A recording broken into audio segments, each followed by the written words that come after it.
तो फ्रेंड्स, हमारा computer hardware की सीरीज के अंदर कोर्स के अंदर एक और नया वीडियो है। तो एसएमपीएस क्या होता है, एसएमपीएस किस तरह का होता है, एसएमपीएस की टेक्नोलॉजी किस तरह की होती है, एसएमपीएस में पावर का डिस्ट्रीब्यूशन किस तरह से होता है, और एसएमपीएस एसी टू डीसी क्या होता है, किस तरह से होता है। इन 4 वीडियो को देखने के बाद ही ये 5वां वीडियो देखिए, वरना आपको पता नहीं चलेगा। तो एसी सप्लाई क्या होता है, डीसी सप्लाई क्या होता है, एसी करंट क्या होता है, डीसी करंट क्या होता है, आपको पता होना चाहिए। मैंने आपको पिछली वीडियो में समझा दिया था। ओके, कि हमारे कंप्यूटर के अंदर हम डीसी करंट यूज़ करते, एसी करंट नहीं यूज़ कर सकते। तो इसका रीज़न मैंने आपको समझाया था। और एसी टू डीसी में कन्वर्ट करने के लिए क्या एसएमपीएस में अलग अलग टेक्नोलॉजीज, मतलब कि इसका मेथड यूज़ होता है। तो मैंने इन सभी वीडियो को बनाकर रखा हुआ है, जाकर आप देखिए, पता चल जाएगा। अगर आप ध्यान से यहाँ पर देखोगे कि हमारे एसएमपीएस जो भी है, उनकी खुद की अपनी एक अलग तरह की सर्किट होती है। और इन सर्किट के डायग्राम के अनुसार यहाँ पर अलग अलग जो सिस्टम जो होती है, यहाँ पर आपको एसएमपीएस में देखने को मिलेगी। यहाँ पर देख सकते हैं कि ये जितनी भी हमारे सामने एसएमपीएस है, ये एसएमपीएस और इस एसएमपीएस से निकलने वाले जितने भी वायर जो होती है, कनेक्टर जिसको बोलते हैं, तो ये जो पिन्स बोल सकते हो आप, उसको आप कहते हो यहाँ पर हमारा पावर। तो हार्ड डिस्क को पावर देने के लिए, साथ हार्ड डिस्क को पावर देने के लिए, मदरबोर्ड को पावर देने के लिए, हमारे सीपीयू को पावर देने के लिए, हमारे एक्स्ट्रा फैन और एक्स्ट्रा डिवाइसेस को पावर देने के लिए डेस्कटॉप के अंदर इस तरह का मदरबोर्ड की जो पावर देने वाला एसएमपीएस के अंदर ये इस तरह की जो इलेक्ट्रिकल डायग्राम के थ्रू इलेक्ट्रिकल इंजीनियर जो होते हैं, वो यहाँ पर इस तरह का यहाँ पर उन्होंने सेटअप किया है यहाँ पर। तो ये अभी ये जो 3rd जनरेशन का एसएमपीएस आपके सामने है। ओके, फिर इसके बाद हमारा जो लैपटॉप हम यूज़ करते हैं, तो लैपटॉप जो होता है, उस लैपटॉप के अंदर सिर्फ 2 ही कनेक्शन होते हैं। यहाँ पर देख सकते हैं कि लैपटॉप का सिस्टम है। तो लैपटॉप के अंदर इस तरह की पिक्स अलग अलग की ज़रूरत नहीं होती है, वो सिर्फ मदरबोर्ड से ही पावर ले लेता है। यहाँ पर अलग अलग तरह की, जैसे कि सीपीयू है, जैसे कि हमारा हार्ड डिस्क वगैरह जो है, वो लैपटॉप के अंदर पावर ऐसी होती है, वही सबको अलग अलग तरह की डिस्ट्रीब्यूट कर देता है पावर। तो हमारा जो एडेप्टर होता है, जो यहाँ पर जैसे कि हम लैपटॉप को चार्जिंग करने के लिए चार्जर लगाते हैं, तो वो जो एडेप्टर होता है, वो सिर्फ 2 ही कनेक्शन, मतलब 2 ही वायर होती है इसके अंदर। तो ये 15 वोल्ट 12 वोल्ट का होता है यहाँ पर। तो हर कंपनी का अगर अपना ओरिजिनल देखा होगा, तो वो ही आपको ध्यान में रखना होगा कि इसकी एम्पियर देखने हैं, इसके वॉट देखने हैं, और इसको वोल्टेज देखने हैं। और इसके बाद आपको कितना फ्रीक्वेंसी पर काम करता है, तभी ये एडेप्टर लेना, वरना दूसरा एडेप्टर में लगाने की कोशिश मत करना। लेकिन यहाँ पर देख सकते हो कि ये 2 ही पिन को यूज़ करता है हमारा लैपटॉप, लेकिन इतने सारे हमारे सामने कनेक्टर की ज़रूरत नहीं होती। तो ये अलग टेक्नोलॉजी है यहाँ पर। हालांकि ये भी एसी टू डीसी ही करता है। तो एसी टू डीसी और डीसी में कनेक्ट क्या होता है, क्या फ़र्क होता है, वो पिछली वीडियो में आपको सब कुछ कम्प्लीटली समझा दिया था। ओके, तो डीसी जो करंट होता है वो कंटिन्यूसली चलता रहता है यहाँ पर, जबकि एसी करंट कुछ सेकंड्स के लिए फ्लो अप होता है यहाँ पर। ओके, तो हमारा जो कंप्यूटर होता है वो बाइनरी लैंग्वेज पर काम करता है, और उसकी जो सर्किट होती है, उसका जो कनेक्शन वगैरह या पावर की सिस्टम जो होती है, वो काफ़ी कंटिन्यूसली चलती रहनी चाहिए। उसके अंदर बीच में कोई भी इंटरप्ट नहीं होने चाहिए। यही काम जो होता है डीसी करता है यहाँ पर। डीसी टेक्नोलॉजी मतलब डीसी पावर करता है। तो एसी टू डीसी करे बगैर हमारा कंप्यूटर स्टार्ट नहीं होगा, और करने की कोशिश करोगे तो हमारा कंप्यूटर खराब हो जाएगा। यही एसएमपीएस को समझने के लिए, उसका कितना फ़ायदा है हमारे कंप्यूटर के लिए, यही आज हम इस वीडियो में समझेंगे।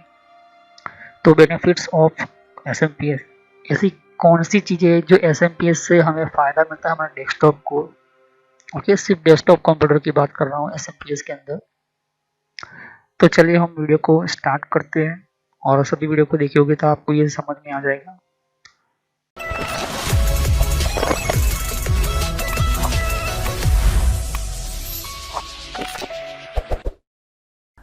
तो फ्रेंड्स, वीडियो स्टार्ट करने से पहले मैं आपको बता देना चाहता हूँ कि यूट्यूब पर मैंने कुछ और नए चेंजेस किए हैं यहाँ पर मेरे चैनल के ऊपर। तो यहाँ पर आपको यहाँ आना है और यूट्यूब ओपन कर लेना है, या तो फिर आपके पास मोबाइल हो तो मोबाइल की एप्लीकेशन ओपन कर लेनी है। और फिर यहाँ पर लिखना है कंप्यूटर नॉलेज एंड ट्रेनर। तो ये जो एक मेरा नाम चेंज कर दिया है मेरे चैनल का, क्योंकि ये आपको बहुत ही अच्छी तरह से समझ में आए। तो पहले यहाँ पर देख सकते हो कि जैसे मैं ये एंटर करता हूँ नेम, तो मेरे सामने एक ये जो देख सकते हो कि सामने ये मेरा लोगो है चैनल का। तो जो पुराने मेरे वीडियोस है उसके लिए भी मैंने यहाँ पर जो है नेम पुराना रखा हुआ है, लेकिन अभी ये मैं पुराना नेम हटाकर देख सकते हो कि पुराने जो मेरे वीडियो से या तो फिर आप कन्फ्यूज ना हो, इसलिए यही मैंने रखा है। लेकिन आपको सर्च करना है इसी तरह से। तो ये एंटर करने के बाद आपको यहाँ पर अगर आपने सब्सक्राइब नहीं किया सब्सक्राइब कर लीजिए, और सब्सक्राइब करने के बाद आपको बेल आइकन पर क्लिक करना है, इससे जो भी मैं नई वीडियो अपलोड करूँगा आपको पता चल जाए कि किस टॉपिक पर है। और यहाँ पर प्लेलिस्ट पर जैसे क्लिक करोगे तो यहाँ पर आपको बहुत सारी प्लेलिस्ट के अंदर आपको मिलेगी। ओके, बहुत सारे अलग तरह की कोर्सेज मिलेंगे। प्लस यहाँ पर आप देख सकते हो कि बेसिक नॉलेज के लिए भी आपको मिलेगी। यहाँ पर आप देख सकते हो कि बेसिक कंप्यूटर्स के लिए तो मेन जो चीज़ें हैं यहाँ पर देख सकते हो कि कुछ मैंने पहले आपको विंडोज 7 का बेसिक आपको प्लेलिस्ट ओपन करना होगा, लेकिन मैं यहाँ पर आपको बेसिक कंप्यूटर्स के ऊपर क्लिक करके बताता हूँ। तो ये जो है यहाँ पर थोड़ी सी जानकारी बताएगी किस तरह से ड्राइवर को इंस्टॉल करना है, विंडोज 7 के अंदर कौन कौन से फीचर्स है। जो नए कंप्यूटर को सीखना चाहते हैं या फिर उनको पता ही नहीं है कि क्या है यहाँ पर इन कंप्यूटर के अंदर, कंप्यूटर के सिस्टम के अंदर 7 विंडोज है, 8, विंडो 8.1, विंडो 10, इन सभी की मैंने प्लेस बना कर रखी हुई है। प्लस मैंने यहाँ पर ये देख सकते हो कि यहाँ पर क्या ऑपरेटिंग सिस्टम है, किस तरह से इंस्टॉलेशन करना है, ये प्लेलिस्ट आपको मिलेगी। ओके, तो इस प्लेलिस्ट के अंदर भी आपको अलग तरह की इंफॉर्मेशन ये इम्पोर्टेंट है आपके लिए। तो ये प्लेलिस्ट चेक कीजिए। सभी वीडियो पार्ट वाइज होती है, सभी वीडियो मेरी जो होती है वो इंफॉर्मेशन वाइज होती है। पेटीएम, मिंत्रा, याहू, ट्विटर क्या होती है, ट्विटर के कौन कौन सिक्योरिटी फीचर कौन कौन से, फेसबुक क्या है, फेसबुक के अंदर कौन कौन से फीचर्स वगैरह होते हैं यहाँ पर मैंने बताया यहाँ पर। तो यहाँ पर आपको देख सकते हो कि और भी बहुत सारे आपको बेसिक कंप्यूटर यूज़र पर क्लिक करना है, यहाँ पर बेसिक कंप्यूटर नॉलेज के ऊपर, क्योंकि ये बहुत ही इम्पोर्टेंट है।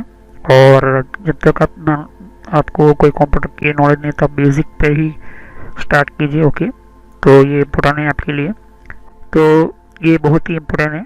ओके, तो चलिए हम वीडियो को स्टार्ट करते हैं। तो जैसे कि मैंने आपको कहा कि SMPS switch mode power supply होता है, यहाँ पर एक तरह का स्विचिंग की तरह काम करता है। और इसका काम जो होता है हमारे कंप्यूटर के अंदर अलग अलग कंपोनेंट होते हैं, उसको पावर डिस्ट्रीब्यूट करना अलग अलग जगह पर अलग अलग वोल्ट में। ओके, तो SMPS आपको पुराना वाला इस तरह से भी आपको डेस्कटॉप के अंदर मिलेगा, और आज के टाइम के अंदर भी नए नए वॉट के SMPS आते हैं। ओके, तो ये एक तरह का मूवेबल टाइप, फ्लेक्सिबल टाइप भी आती है यहाँ पर। ओके, तो कुछ SMPS जो होती है काफ़ी हाई लेवल की क्रिएट किए जाते हैं, जो सर्वर के अंदर मैं आपको समझाऊंगा। लेकिन हमारे डेस्कटॉप की SMPS के बारे में बात करना चाहता हूँ यहाँ पर। तो इस तरह के जो SMPS होते हैं वो खास तरह के डेस्कटॉप के लिए क्रिएट किए जाते हैं।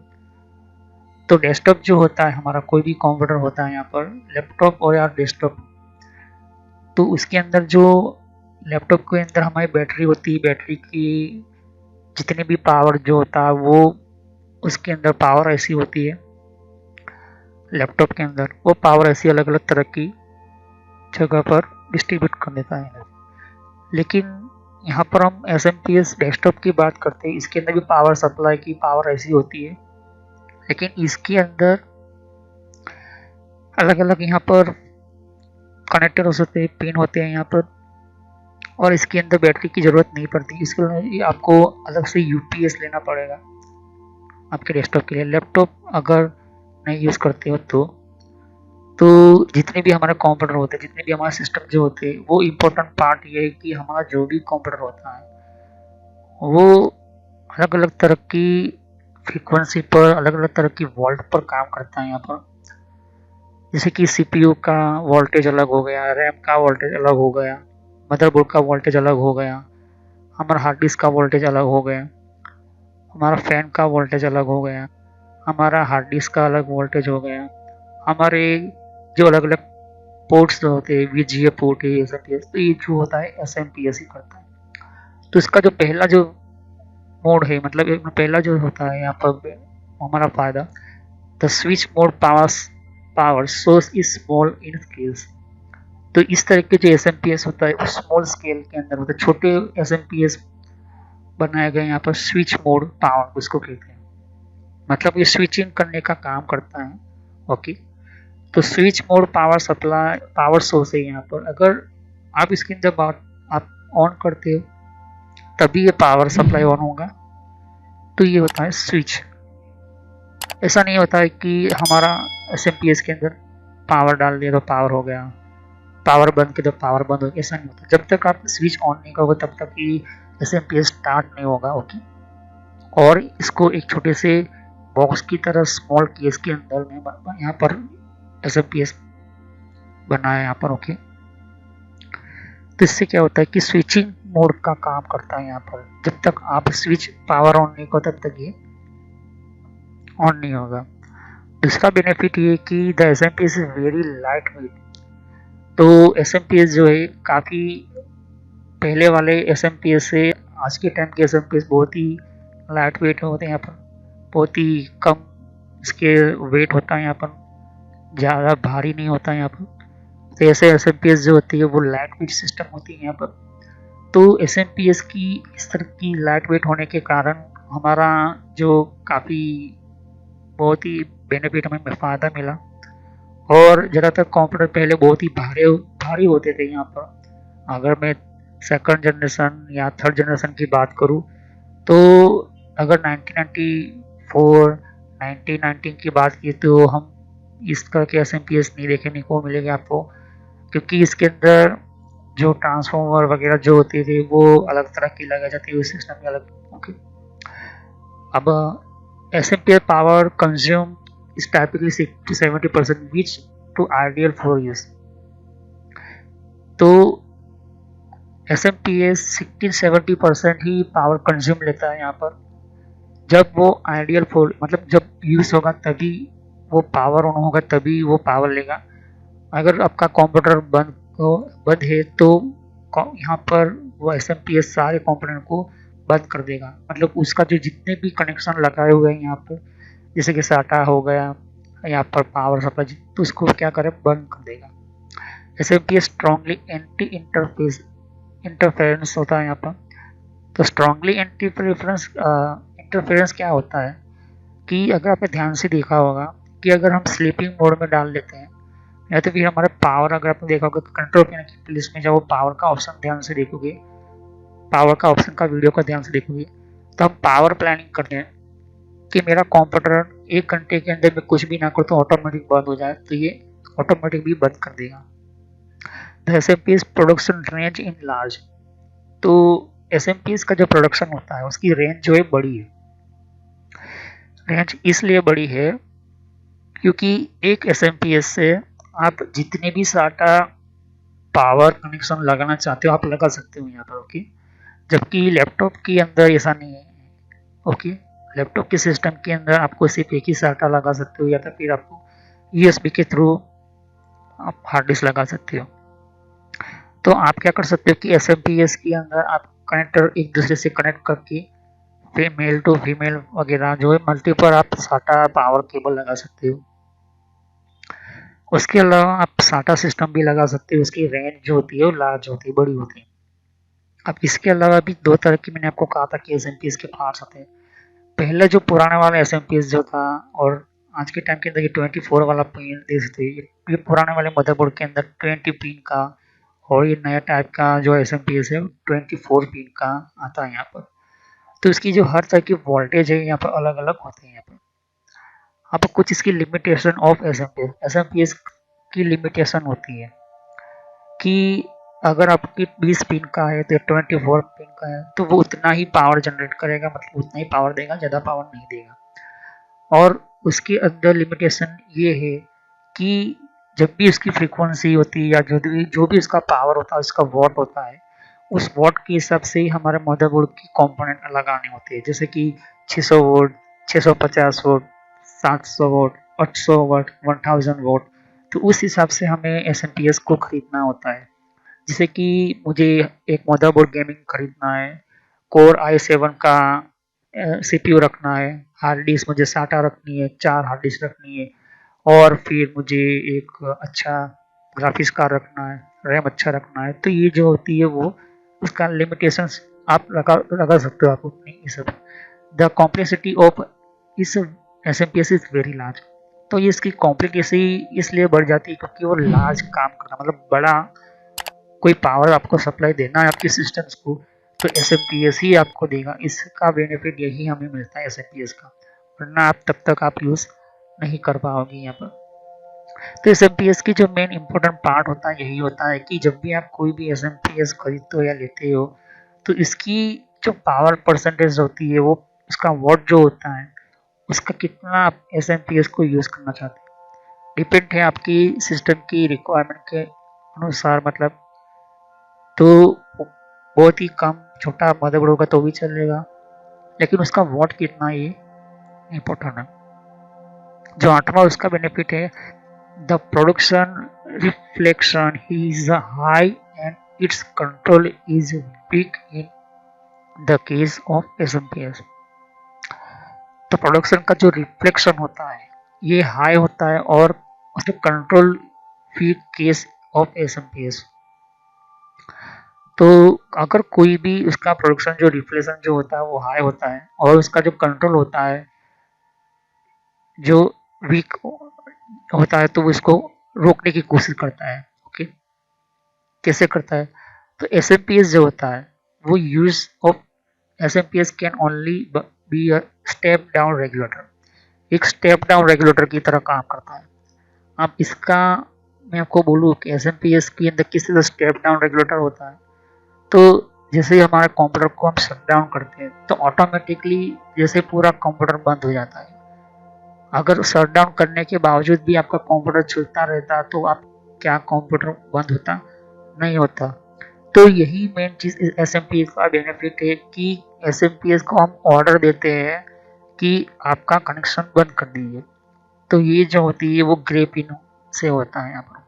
तो स्टेप डाउन रेगुलेटर होता है कि ऑटोमेटिकली वो सिस्टम को बंद कर देता है।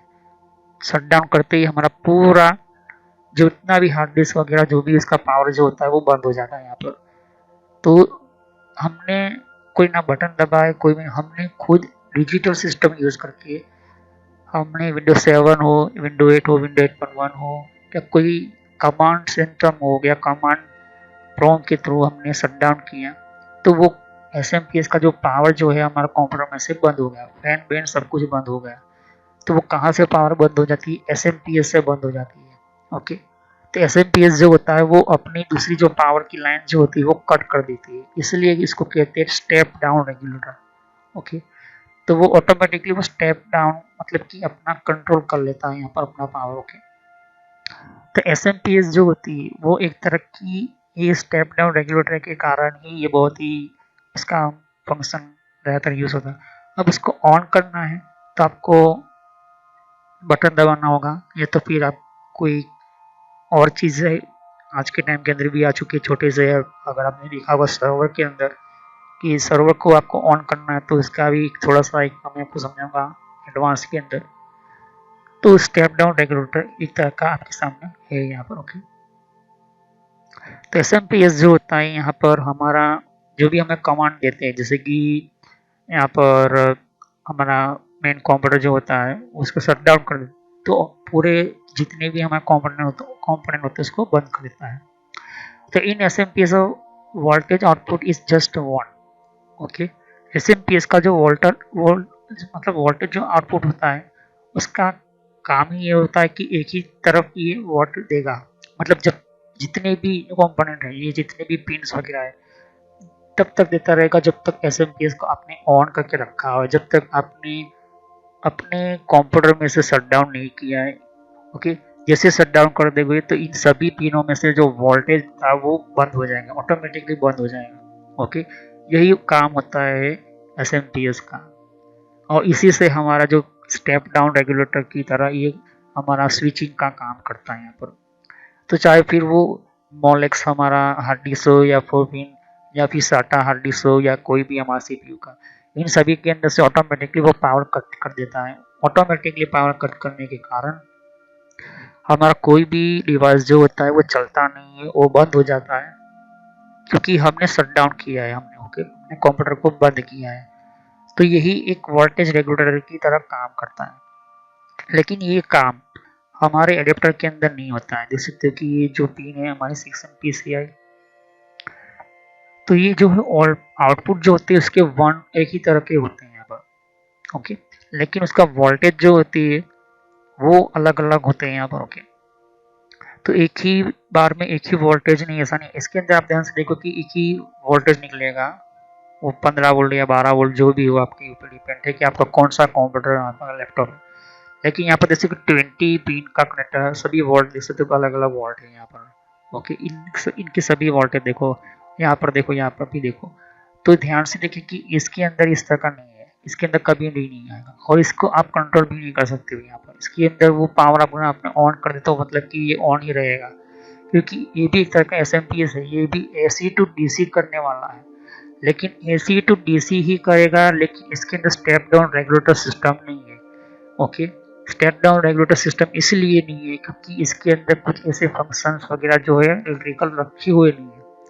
तो जस्ट वन के अंदर, मतलब कि जैसे कि सभी को ऑटोमेटिकली वो एक ही बार में बंद कर देगा, क्योंकि आपने जैसे ही शट डाउन किया कंप्यूटर को तो वो बंद हो जाएगा, ओके।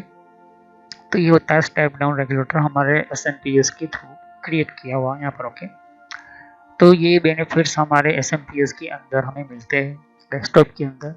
जबकि लैपटॉप का जो एडेप्टर होता है, जैसे अगर आपने पावर प्लग लगा दिया और उसको आपने स्विच दबाई तो वो चलता ही रहेगा, ओके। लेकिन हमारे एसएमपीएस में ऐसा नहीं होता। एसएमपीएस में थोड़ी कनेक्शन की सिस्टम ऑन रहती है, ओके। हमारे मदरबोर्ड के अंदर पावर रहता है, लेकिन बाकी सभी सिस्टम को वो बंद कर देगा, मतलब कि बाकी सभी सिस्टम को वो ऑफ कर देगा। जैसे कि हार्ड डिस्क है, सीपीयू है, फैन है, हमारा रैम है, सब कुछ बंद कर देगा। जब तक आप उसके अंदर बटन नहीं दबाओगे तब तक वो आपको कंप्यूटर को ऑन नहीं करेगा। तो ये होता है यहाँ पर आउटपुट इज जस्ट वन।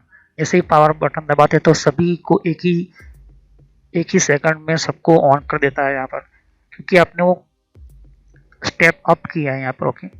तो देख सकते कि बहुत सारे आपके सामने कनेक्टर है यहाँ पर। देख सकते कि ये जो है आपके सामने मदरबोर्ड में, यहाँ पर आपके हार्ड डिस्क में, आपके सीपीयू के अंदर, आपके मदरबोर्ड के अंदर, आपकी हार्ड डिस्क के अंदर बहुत सारे अलग अलग यहाँ पर ये सिस्टम होते हैं।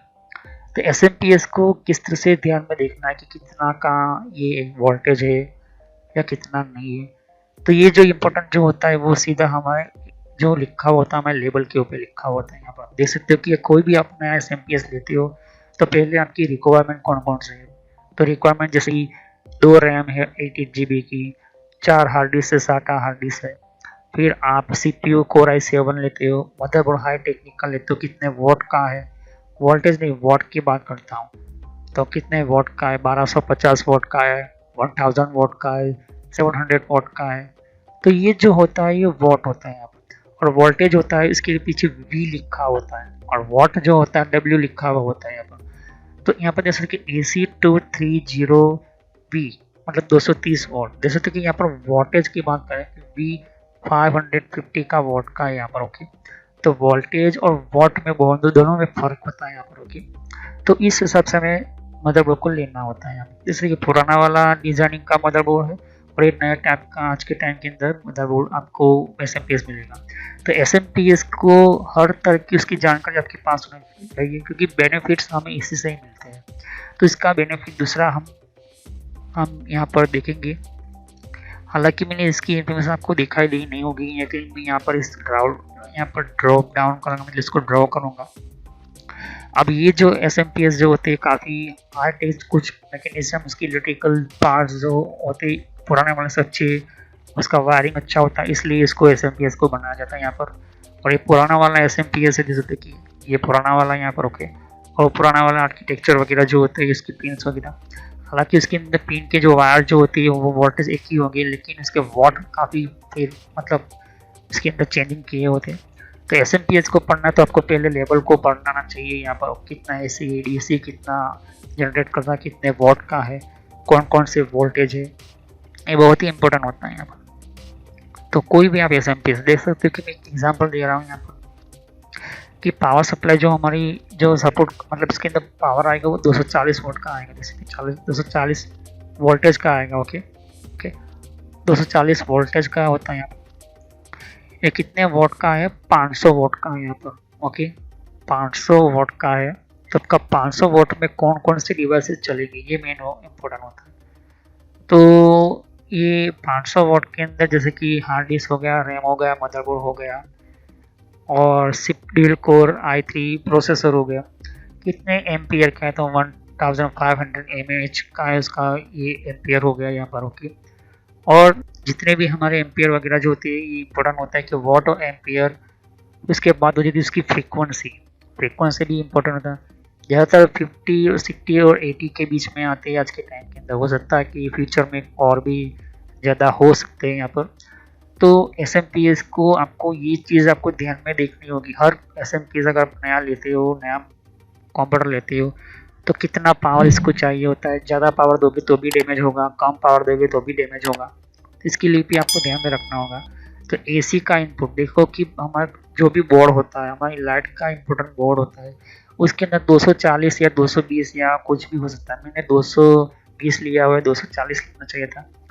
220 या बहुत ही मैक्सिमम फ्रीक्वेंसी 15-16 के अंदर होती है यहाँ पर। अब फ्रीक्वेंसी क्या होती है मैंने आपको समझा दिया था। कंप्यूटर हार्डवेयर की प्लेलिस्ट में जाकर सीपीयू की वीडियो देखोगे तो आपको पता चल जाएगा फ्रीक्वेंसी क्या होती है। अभी इनपुट आप डीसी आउटपुट कौन कौन से देता है यहाँ पर ध्यान से देखिए। डीसी आउटपुट जो मिल जाए प्लस 3.3 वोल्ट मिल रहा है, 5 वोल्ट मिल रहा है, प्लस 12 -12 5V AB, इन सभी डीसी आउटपुट को देखना होता है यहाँ पर। ओके ये इस तरह का आपको लेबल देखने को यहाँ पर मिल ही जाएगा, ये इस तरह का होता है। तो ये जो डीसी आउटपुट है ये हमें इम्पोर्टेंट पार्ट होता है यहाँ पर। अब डीसी आउटपुट कैसे समझे कि 3 वोल्ट है, 5 वोल्ट का है, 12 वोल्ट का है और 5 वोल्ट का होता है यहाँ पर।